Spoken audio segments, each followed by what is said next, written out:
So unboxing muna din tayo dito sa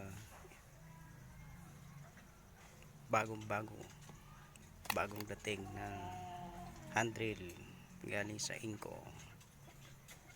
Ayan, so ito yung box nya, kararating lang from Lazada. Ayan, so check natin yung laman. Okay, so ito yung manual. Ayan, so meron siyang kasamang screw. Ayan, so meron siyang kasamang free na screwdriver. Okay, meron siyang warranty card.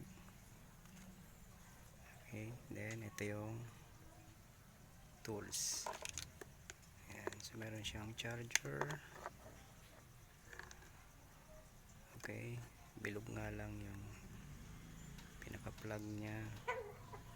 So, check natin yung specs.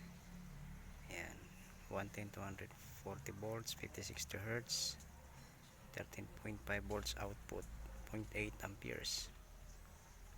Okay, 13.5. Then, syempre yung battery.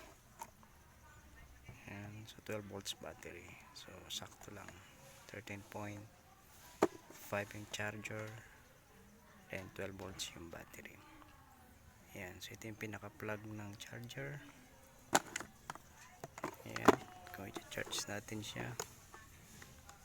Ayan, so dito lang yan.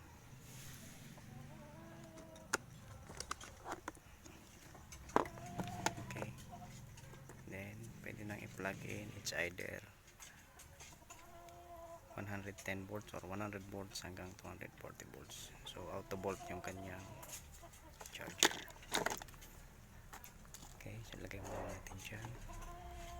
Ayan, so ito yung kanyang battery. 1.5 amperes lang. Okay, safety para sa batteries. Ayan. Okay, next. So, ito na yung machine. Ayan. So, mukhang durable naman siya. Ito yung kanyang specs. 12 volts. Ayan. So, drill lang siya. Wala siyang, hindi siya pwede sa concrete. Kasi wala siyang hammer. Ayan. So, wala siyang hammer.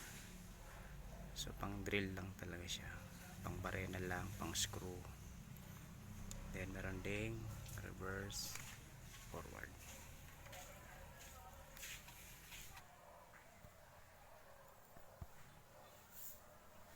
Okay, so check natin kung gumagana siya.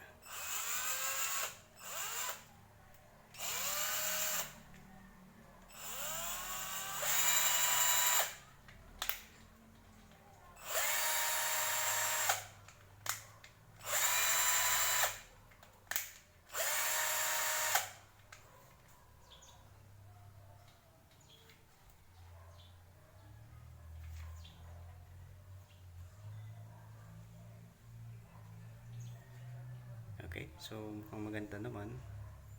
So, tingnan lang natin kung tatagal.